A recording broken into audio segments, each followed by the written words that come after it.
Early witches were said to be people who called upon demons or the devil and made a pact with them in exchange for supernatural powers. Obviously, over the years the image of a witch has changed, but for today's video, let's look at some of these so-called evil witches. From witches that traded their soul in return for a better life, to others that used the devil for revenge. Let's talk about this and more only in today's video. Hey everyone, what's up and welcome back to Top 5. I'm your host Lindsay Ivan, and today we are looking at the top 5 scary witches that made a deal with the devil. If you like this video, then smash that like button. If you don't like this video, then still smash that like button. Obviously subscribe to our channel. Now we'll get on with the video. Starting off this countdown, we have the North Berwick witches. North Berwick is a small town in Scotland where some of the most brutal and horrific witch trials took place. It all started during the reign of King James VI. While on his way to get his new bride in 1589, he encountered a series of disastrous storms. In fact, the storms were so bad that he was forced to head back home. He immediately thought that the storms were the work of witches. It didn't help that back then a rumor had started that a witch had sailed out on the River Forth to conjure up some storms. So from then on, King James was dead set on finding these witches. In fact, 70 to 200 women were accused of being witches. Most of them were tortured and then executed. Now, apparently during these trials, he did come across a number of women that admitted to being witches. They claimed that they had all made deals with the devil and were now under his command. They also claimed that they would use one of the churches there to hold their covens. They even said that this was the place where they had summoned the devil himself. In fact, this church was located right on the seafront, so James was like, aha! The perfect place to conjure up storms. All of you are guilty. As a result, these witches were strangled and then burnt at the stake. In our fourth spot today, we have Sabrina Spellman. Although she's a fictional character, Sabrina still deserves a spot on today's list. Without too many spoilers, the show The Chilling Adventures of Sabrina is about Sabrina, a teenage witch who on her 16th birthday has to sign her name in the Book of the Beast. Upon doing so, she makes a deal with Satan. She basically gives herself to him in exchange for magical powers. At first, Sabrina refused to do so because she didn't want to give up her mortal life, but later on she was forced into doing it in order to stop a number of evil forces that were murdering many of the townsfolk. Once she signed the book, she is forced to do Satan's bidding. She has to basically bow down to him and do whatever he instructs her to do. In return, Sabrina's magic became even stronger. In fact, she became the 4th witch in all of history to summon demonic blue hellfire, which was then used in order to fight off the Greendale 13. And for her to do that as a relatively new witch is very impressive. Later on in the show, we also realize that Miss Wardwell is evil and is using Sabrina so she can become the Queen of Hell. Sabrina's destiny took a dark shift as soon as she made a deal with the Dark Lord. Although all the witches in the series have signed this book, the Dark Lord specifically needed Sabrina to sign it. Her destiny is far more different than the other witches in the show. Have you guys watched the show? Let me know in the comments below. Honestly, I did, but after season 2,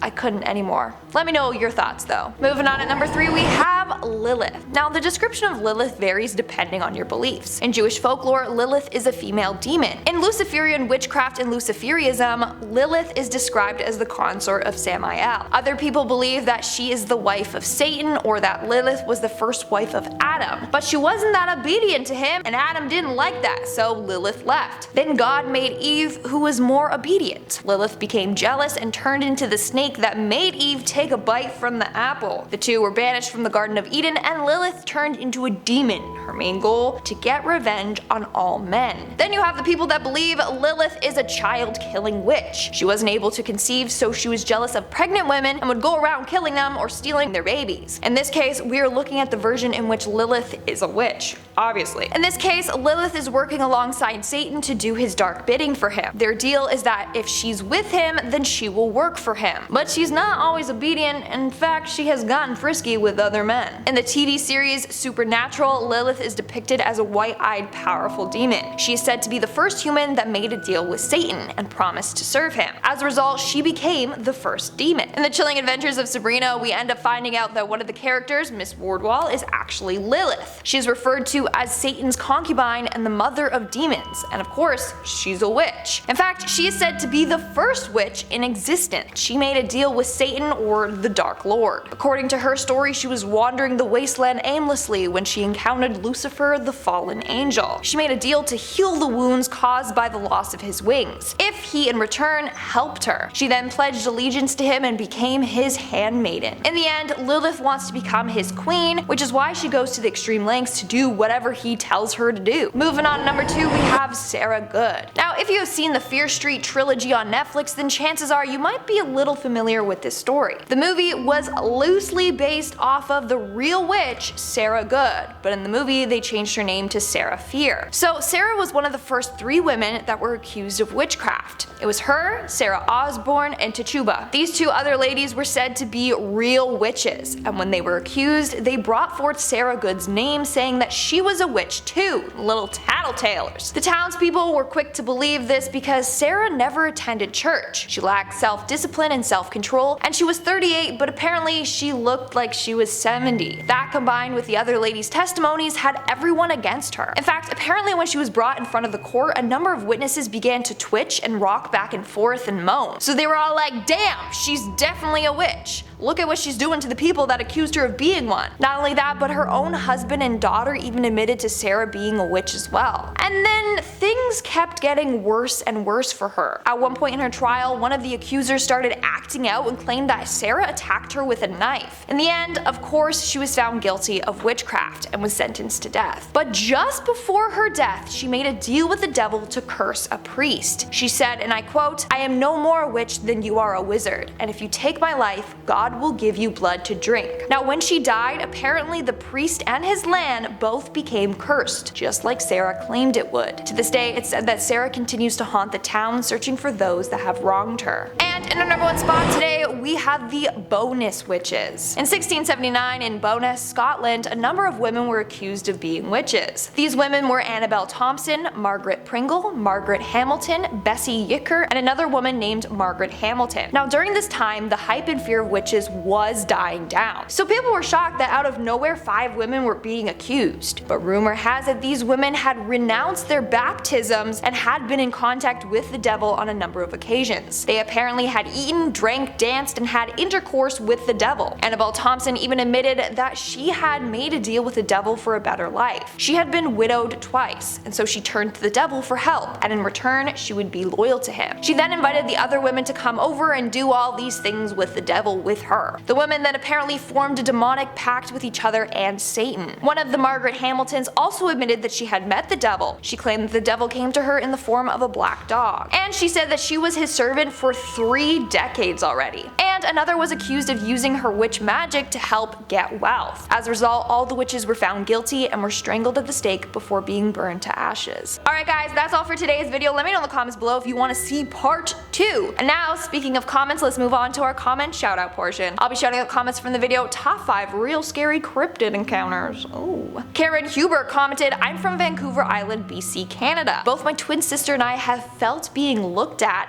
and even have smelt a possible Bigfoot. There's been tons of sighting on the island for years." What does a Bigfoot smell like? Like, that's the only thing that I'm concerned here. Like, you were out and you're like, Bigfoot's definitely around here, yeah, I can smell it. Like, does it have, like, I know demons smell like sulfur. What does Bigfoot smell like? Like stinky feet? I don't know. Mika Halfway commented, "I was at the bus station in Houston, Texas, and there was a delay on my ride, so I went outside. In the night sky, which looked dark blue, was a giant bat or dragon that flew right at building tops." Just spat. "It had a short neck but a long tail, and the span of the wings were huge. I was 16 at the time, I'm 42 now. It was a moment that I could never forget." Dude, are dragons real? That's insane. Like, what else could it be? A big fat bat?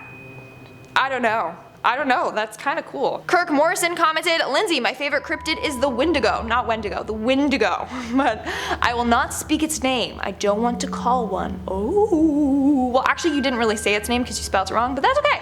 That's okay. Adolphus MB commented, "The one I find scariest is the Jersey Devil. I think it's because I'm from Jersey. I remember hearing about it as a kid. It scared me." That's crazy that they actually thought this is real. Well, maybe it is real, but they actually like closed down schools and people were like, "No, stay home. This is serious." That's how you know the government's not messing around. So maybe something happened. Like, that gives me the chills. Alright guys, that's all the comments I'm shouting out for today's video. Make sure to comment something down below for a chance to be featured in my next comment shout out. And as always, don't forget to give this video a big thumbs up and subscribe to Top 5 for more spooky videos. I've been your host, Lindsay Ivan, and I'll see you when I see ya.